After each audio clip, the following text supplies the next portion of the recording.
2012 সালে 17 এপ্রিল নিখোঁজ হন বিএনপি নেতা ইলিয়াস আলী। তাকে কে গুম করেছে, কি পরিণতি হয়েছে তা নিয়ে এত বছর সবাই ছিল অন্ধকারে। বিএনপি নেতা ইলিয়াস আলী গুম হয়েছিলেন আওয়ামী লীগ সরকারের আমলে। সরকার পতনের পর কুখ্যাত আয়না ঘর থেকে বিএনপির একসময় প্রভাবশালী নেতা নিখোঁজ ইলিয়াস আলীকে নিয়ে ফের তোলপাড় শুরু হয়েছে। বেশ গুঞ্জন উঠেছে তিনি এখনো বেঁচে আছেন। বিএনপির নেতা সিলেটের সন্তান ইলিয়াস আলী বেঁচে আছেন। দুইবার গুম হয়েছে। সরকারের আমলে কেবল ভিন্ন মত দমনে লক্ষ্মীপুরে গুম করা হয় প্রায় ডজন খানেক বিএনপি নেতাকে। তাদের ভাগ্যে কি ঘটেছে সেটা কারো জানা নেই। পরিবারের সদস্যরা আশায় বুক বেঁধে আছেন জীবিত ফিরবে তাদের স্বজন। অনুসন্ধান বলছে এসব গুমের নেতৃত্বে ছিলেন নারায়ণগঞ্জের 7 খুনের ঘটনায় জড়িত র্যাব কর্মকর্তা তারেক সাইদ। লক্ষ্মীপুর থেকে ফিরে বিস্তারিত জানাচ্ছেন সহকর্মী আশিক মাহমুদ, ছবি তুলেছেন নির্মল চন্দ্র। Peanut butter ও ভিটামিন ই সমৃদ্ধ lily glam beauty soap. Lily, always beautiful. দেশের দক্ষিণ পূর্বাঞ্চলের জেলা লক্ষ্মীপুর। 2014 সালের জাতীয় নির্বাচনের আগে এই জেলার বেশ কয়েকজন বিএনপি নেতাকে গুম করা হয়। কয়েকজনের মরদেহ পরবর্তীতে খালে বিলে রাস্তার ধারে পাওয়া গেলেও অনেকের হদিস মেলেনি এখনো। তাদের একজন ওমর ফারুক। 2014 সালের 4 ফেব্রুয়ারি চট্টগ্রামের পতেঙ্গা থেকে আইন শৃঙ্খলা বাহিনী পরিচয়ে তুলে নেওয়া হয় তাকে। এরপর পেরিয়ে গেছে 11 বছর। ওমর ফারুকের ভাগ্যে কি ঘটেছে জানা নেই কারো। কাঁদতে কাঁদতে চোখের পানি শুকিয়ে গেছে স্ত্রী পারভিন আক্তারের। আমার স্বামী কি বেঁচে আছে না মারা গেছে আমি এখনো জানি না, তবে আমার বিশ্বাস আছে আমি পাবো। এই ঘটনার কিছুদিন আগে সরকার বিরোধী আন্দোলনের মিছিলে গুলি করে র্যাব। এ সময় যুবদল নেতা ইকবাল মাহমুদ জুয়েল গুলিবিদ্ধ হয়ে মাটিতে লুটিয়ে পড়ে। পরে তার মরদেহ র্যাবের গাড়িতে তুলে নেওয়া হলেও এখন পর্যন্ত তার হদিস মেলেনি। বেঁচে আছে নাকি মারা গেছে তাও জানে না পরিবার। 11 বছর হয়ে গেছে, কোথায় আছে কিভাবে আছে আমরা তাও জানি না। আমার 3টা ছেলে আজও জানি না সে কোথায় আছে।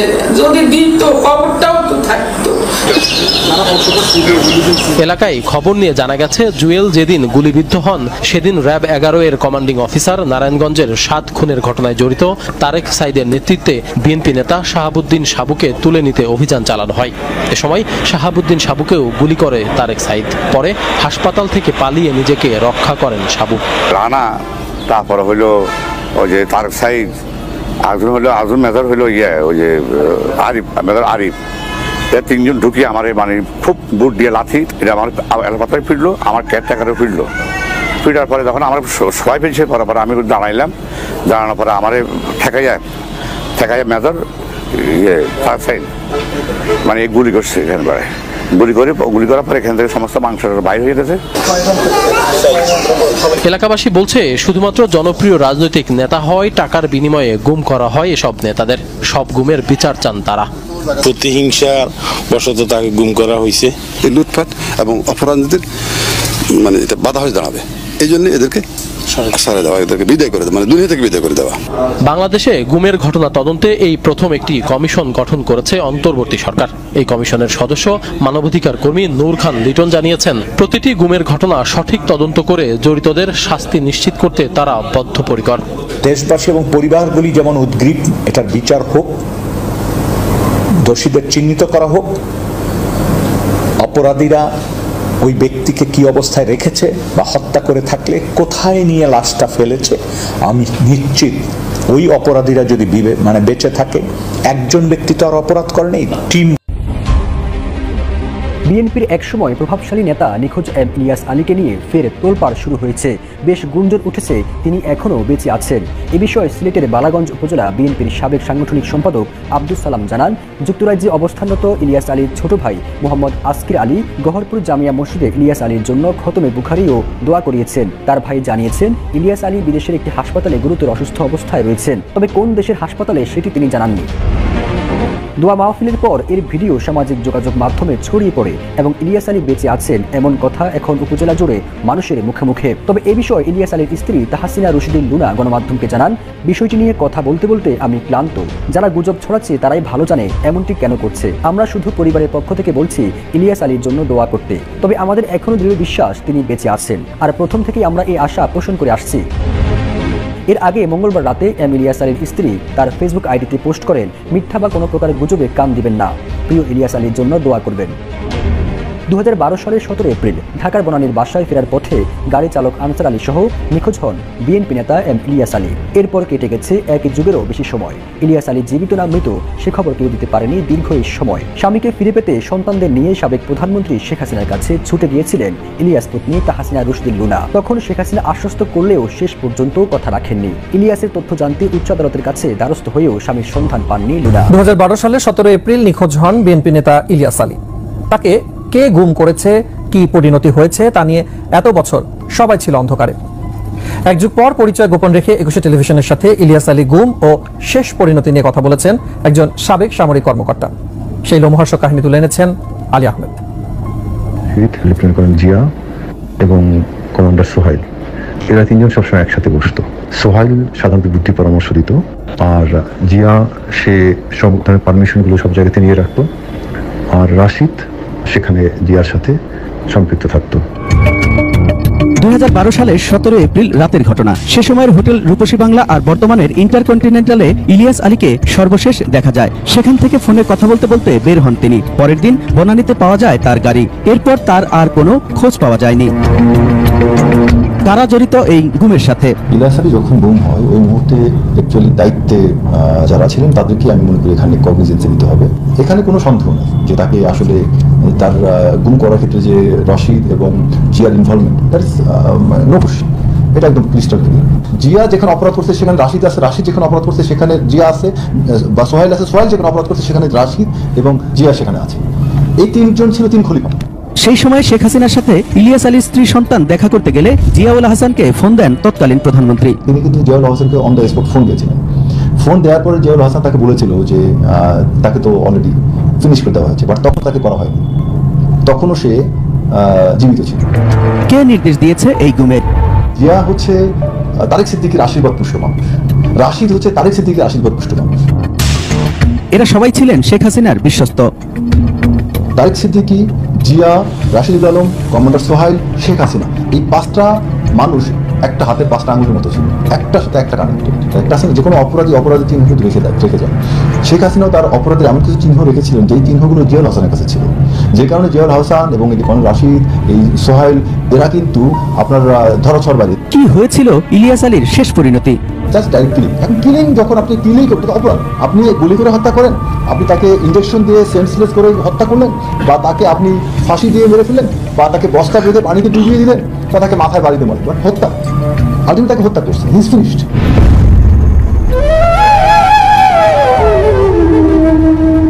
শুধু একজন ইলিয়াস আলীর কথা তুলে ধরলাম, এরকম আরো অনেক ইলিয়াস আলীর পরিবারে এখনো চলছে আওয়ামী লীগের পলাতক অনেক নেতৃবৃন্দ তারা সামাজিক মাধ্যমে এসে নানা রকম মন্তব্য করছেন, এবং বিভিন্ন যারা বিদেশি বা প্রবাসী ইউটিউবার রয়েছেন। বিদেশি বললাম যে দেশের বাইরে থেকে অনেকেই ইউটিউব পরিচালনা করেন, বিদেশি ইউটিউবার। তাদের সঙ্গে আবার বাংলাদেশি লোকজন বাংলা ভাষায় দেশের বাইরে থেকে যারা কন্টেন্ট তৈরি করেন, তাদের অনেকের সঙ্গে সেই পলাতক অনেক আওয়ামী লীগ যারা নেতৃবৃন্দ তারা বক্তব্য দিচ্ছেন, সাক্ষাৎকার দিচ্ছেন। দ্বিতীয়ত, আওয়ামী লীগ সভানেত্রী সাবেক প্রধানমন্ত্রী শেখ হাসিনা তার যে কিছু টেলিফোনের সংলাপ এবং কথাবার্তা, এগুলো রীতিমতো ভাইরাল হয়ে যাচ্ছে এবং পুরো বাংলাদেশের পরিবেশ এবং পরিস্থিতি অস্থির থেকে অস্থিরতার দিকে নিয়ে যাচ্ছে। এখন বাইরে যারা গেছেন, নিরাপদে পালিয়ে গেছেন, বা সেখানে গিয়ে তারা রাজার হালে আছেন, তারা সহ তাদের যারা অলিগার শ্রেণী, দেশের হাজার হাজার কোটি টাকা সিঙ্গাপুর, মালয়েশিয়া, তারপর আমেরিকা, কানাডা থেকে শুরু করে দুবাই, সব জায়গাতে তারা ছড়িয়ে ছিটিয়ে আছেন। এবং একটা ভিডিওতে দেখলাম যে অনেকগুলো পলাতক আওয়ামী লীগ নেতা তারা হাফ প্যান্ট পরে মনের আনন্দে গান গাইছেন। এ দৃশ্য বাংলাদেশে যারা আওয়ামী লীগ করেন তাদের জন্য যে কতটা বেদনার, কিংবা এই সময়টিতে যারা হাতে পায়ে ধরে বিএনপির সঙ্গে সমন্বয়কদের সঙ্গে সমন্বয় করে কোনো মতে বেঁচে থাকার চেষ্টা করছেন, তাদের কাছে যে কতটা বেদনার, কতটা অবমাননাকর, এটি ভাষায় প্রকাশ করা যাবে না। অন্যদিকে যারা সাধারণ মানুষ তারা আওয়ামী লীগের এই সকল কথাবার্তা শুনে, পলাতক নেতৃবৃন্দের কথাবার্তা শুনে তারা রীতিমতো চরম বিক্ষুব্ধ, অনেক আতঙ্কিত। যারা একটু ভয় পান সহজে তারা খুবই আতঙ্কিত, এবং আওয়ামী লীগের যারা প্রতিপক্ষ রয়েছেন তারা নিঃসন্দেহে আনন্দিত। এই কারণে যে নেতৃবৃন্দ যে সকল কথাবার্তা বলছেন, তাদের সব কথাবার্তার মধ্যে যে বিষয়গুলো ফুটে উঠেছে তাতে মনে হচ্ছে যে আওয়ামী লীগ এরকম একটা দল, যে দলটি বিগত দিনে কোনো ভুল করেনি। যেমন ধরুন ছাত্রলীগের সভাপতি জনাব সাদ্দাম, তো তার কতগুলো বক্তব্য, এটা এখন নিষিদ্ধ সংগঠন। তো তিনি তার বক্তব্যে প্রথমে বলছেন প্রধানমন্ত্রী শেখ হাসিনা, মানে শেখ হাসিনা বর্তমানে প্রধানমন্ত্রী। তারপরে তিনি তাকে বলছেন দেশরত্ন শেখ হাসিনা।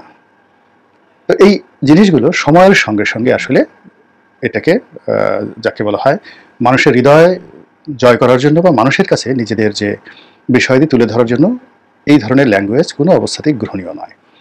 তারপর তিনি যেটি বলার চেষ্টা করছেন, অর্থাৎ যতদিন তারা ক্ষমতায় ছিলেন সেই ক্ষমতায় থাকাকালীন অবস্থায় তাদের যে কণ্ঠস্বর ছিল, যেভাবে রাজু ভাস্কর্যের সামনে দাঁড়িয়ে, তারপর রাজু চত্বরে দাঁড়িয়ে, মধুর ক্যান্টিনে দাঁড়িয়ে, বঙ্গবন্ধু এভিনিউতে দাঁড়িয়ে এই সাদ্দাম সাহেবরা বা তাদের যারা সহযোগী তারা যে বলিষ্ঠতা নিয়ে জনগণকে ভয় দেখাতেন, এখন সেই বিভিন্ন টেলিভিশনের স্ক্রিনে বা মোবাইল স্ক্রিনে, ইউটিউবের মাধ্যমে তারা ঠিক সেই আগের গতিটি বজায় রেখেছেন। তারা বলার চেষ্টা করছেন যে আওয়ামী লীগ একটি নির্বাচিত সরকারের প্রতিনিধিত্ব করছিল, মানে 2018 সনে, 2024 সনে এবং 2014 সনে যে নির্বাচন হয়েছে, যে নির্বাচনের বেদনার কারণে এখন পর্যন্ত মানুষ হাহাকার করছে। এবং আজকের বাংলাদেশের যত অরাজকতা এবং যত অব্যবস্থাপনা, যত অস্থিরতা, এর সব কিছুর মূলে রয়েছে তিনটি নির্বাচন: 2014 সনের নির্বাচন, 2018 সনের নির্বাচন এবং 2024 সনের নির্বাচন। এক, দ্বিতীয়ত হলো যে আওয়ামী লীগের দমন এবং পীড়নের ফলে আওয়ামী লীগের ভিতরে কোনো নেতৃত্ব তৈরি হয়নি। যারা তৈরি হয়েছে তারা সবার আগে পালিয়ে গেছেন, আর যারা পালাতে পারেনি তারা জেলখানাতে।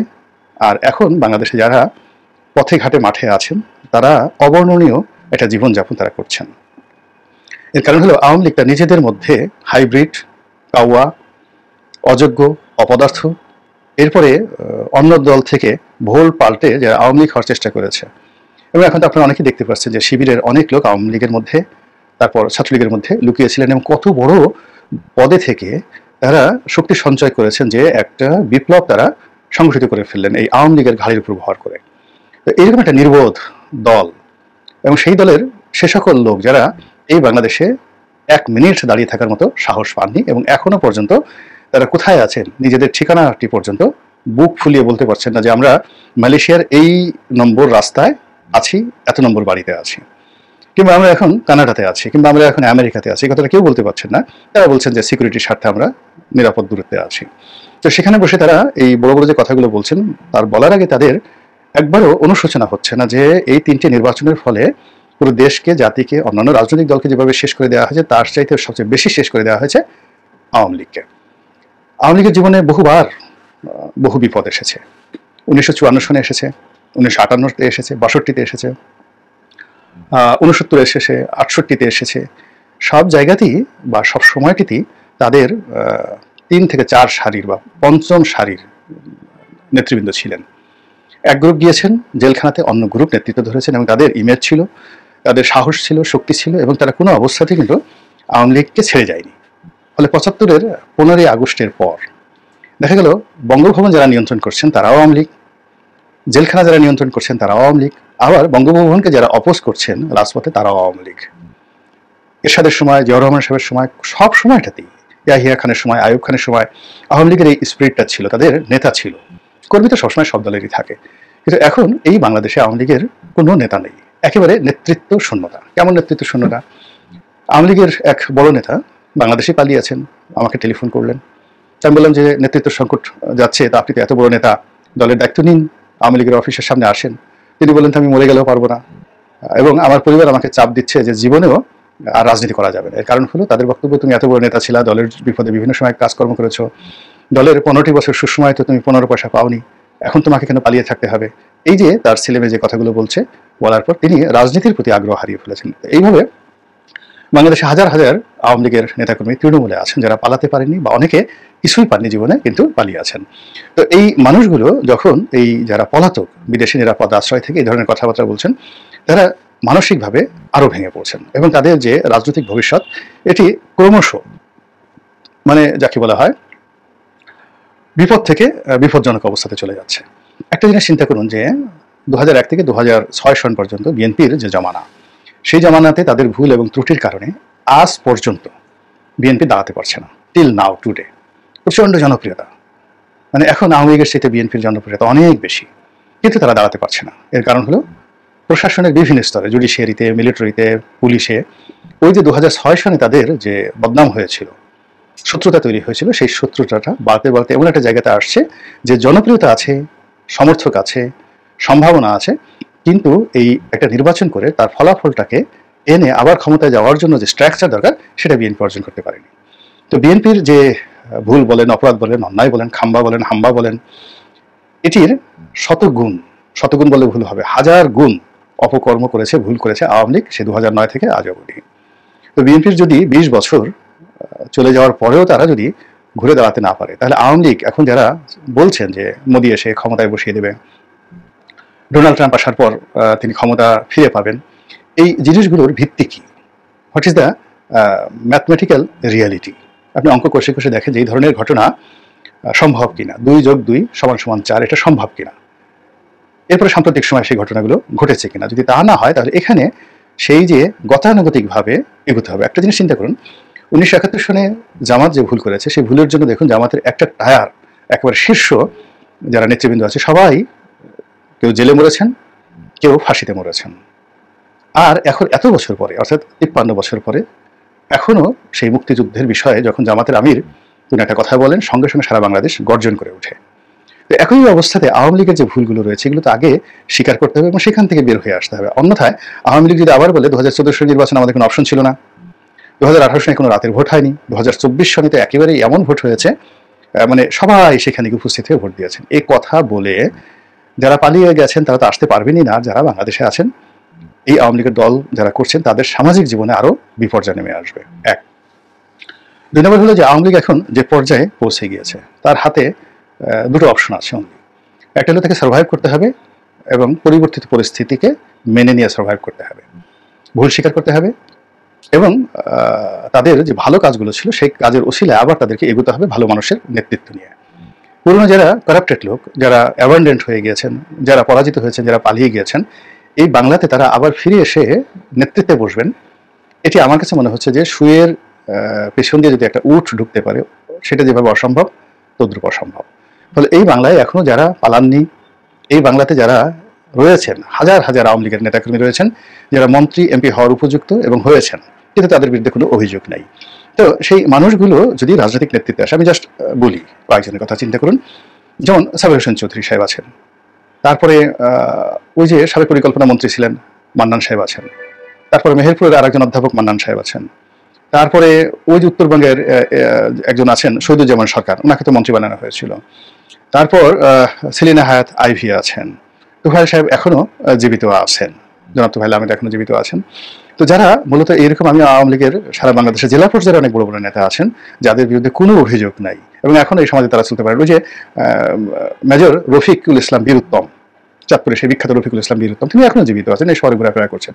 অর্থাৎ এই মানুষগুলো, আপনি যদি এরকম 100 জন মানুষ, সাবেক রাষ্ট্রপতি আব্দুল হামিদ সাহেব আছেন, তো এই মানুষগুলোকে যদি আপনি রাস্তা দাঁড়া করেন, অন্তত পক্ষে 100 জন মানুষ আপনি এরকম প্রেজেন্টেবল পাবেন যাদের সমপর্যায়ের পলিটিক্যালি, সোশ্যালি, তারপরে আরো 100টা যদি গুণাবলী ধরেন, তাদের সমপর্যায়ের রাজনীতিবিদ এখনো অন্য দলগুলোতে নেই, এখন অন্য দলগুলোতে নেই। তো কেন এই সমস্ত লোককে বাদ দিয়ে সাদ্দামের কথা আওয়ামী লীগের লোকজন শুনবেন? কেন জাহাঙ্গীর কবির নানক সাহেবের কথা শুনবেন? কেন মুফাজ্জল হোসেন চৌধুরী মায়ের কথা শুনবেন? কেন সেই বাহাউদ্দিন নাসিম সাহেবের কথা শুনবেন? কেন ওবায়দুল কাদের সাহেবের কথা শুনবেন? এই জিনিসগুলো আওয়ামী লীগের যারা শীর্ষ নেতৃত্ব আছেন তাদেরকে বুঝতে হবে। এখানে সাবেক প্রধানমন্ত্রী শেখ হাসিনা, তার বিশাল অবদান এবং তার একটা সময় ছিল, এখন তিনি সেই সময়টাতে অনেক কিছু করেছেন দলের জন্য, দেশের জন্য, কিন্তু বাস্তবতা হলো জীবনের একটা পর্যায়ে এসে শুধু পরাজিত হতে হয়। মোহাম্মদ আলী ক্লে, তাকে পরাজিত হতে হয়েছে। মাইক টাইসন দেখেন পরাজিত হলো, এরপরে মাহাতির মোহাম্মদ পরাজিত হলেন, তারপরে মাহাতির মোহাম্মদ তো সর্বশেষ তার জামানত বাজেয়াপ্ত হলো নির্বাচনে। একটা সার্টেন পিরিয়ড পরে আসলে হাল ছেড়ে দিতে হয়। এখানে বঙ্গবন্ধু কন্যার যে এখন বাস্তব অবস্থায়, তাকে আপনি একটা এলিমেন্ট হিসেবে ব্যবহার করতে পারেন, স্ট্যাচু হিসেবে ব্যবহার করতে পারেন, তারপরে তাকে একটা ঐক্যের প্রতীক হিসেবে ব্যবহার করতে পারেন, but as a operational head এই মুহূর্তে কোনো অবস্থাতেই ভায়াবল না, কোনো অবস্থাতেই ভায়াবল না। তারপরে তার যে 2 জন সন্তান আছেন, পুতুল আছেন, জয় আছেন, তাদের অনেক গুণাবলী আছে, অনেক লেখাপড়া আছে, কিন্তু যেটি নেই সেটি হলো রাজনীতি করার মতো যোগ্যতা, মানসিকতা এবং এই রাজনীতির অভিজ্ঞতা। এর তিনটার একটাও নেই। তো কাজেই আওয়ামী লীগকে তার যে হারানো ঐতিহ্য, অর্থাৎ আওয়ামী লীগ একটি কর্মী বান্ধব দল, একটি কর্মী বান্ধব সমর্থক বান্ধব দল, চমৎকারভাবে এদের সংগঠন করার অভিজ্ঞতা আছে এবং এই সংগঠনের মধ্যে এমন সব যোগ্যতম লোক লুকিয়ে আছে। আওয়ামী লীগের উপজেলা পর্যায়ে অনেক নেতা আছেন, যেটি অনেক দলের জাতীয় নেতার চাইতেও, যাকে বলা হয় তাদের কথা বলার, বক্তব্য দেওয়ার, তারপর শেষে মব কন্ট্রোল করার, নেতৃত্ব দেওয়ার যোগ্যতা রয়েছে। উপজেলা পর্যায়ের অনেক নেতা রয়েছেন এবং আওয়ামী লীগের বিভিন্ন যে সম্মেলনগুলো হতো সেই সম্মেলনে কেন্দ্রীয় নেতারা যা বক্তব্য দিতেন তার সাথে জেলা পর্যায়ের অনেক নেতা, উপজেলা পর্যায়ে তাদের যে নেতা, তারা এসে যে বক্তব্য দিতেন, মানুষ মন্ত্রমুগ্ধের মতো তাদের সেই বক্তব্য শুনতেন। যেমন এই যে গাজীপুরের আজমতুল্লাহ সাহেবের কথা চিন্তা করেন। এখন আজমতুল্লাহ সাহেবের অবস্থা এখন কোথায় আছেন, কেমন অবস্থান আমি বলতে পারি না, কিন্তু তার যোগ্যতা সম্পর্কে আপনাদের কয়জনের ধারণা আছে? কিংবা ধরুন গাজীপুরের আর একজন নেতা আছেন আখতারুজ্জামান সাহেব, সেই যে ভিপি, ডাকসুর ভিপি আখতারুজ্জামান সাহেব। এখন এই লোকগুলোকে বিভিন্ন সময় অপদস্থ করা হয়েছে, বঞ্চিত করা হয়েছে, কিন্তু তারা নেতৃত্ব দেওয়ার ক্ষমতা রাখেন এবং এখন যারা বলছেন তাদের সাথে অনেক অনেক বেশি। এমনকি ছাত্রলীগের মধ্যে তো অনেক অনেক ভালো নেতা আছেন, অনেক অনেক ভালো নেতা আছেন যারা একসময় যাদের কথা সারা দেশ চলত, এরকম অনেক ভালো নেতা আছেন।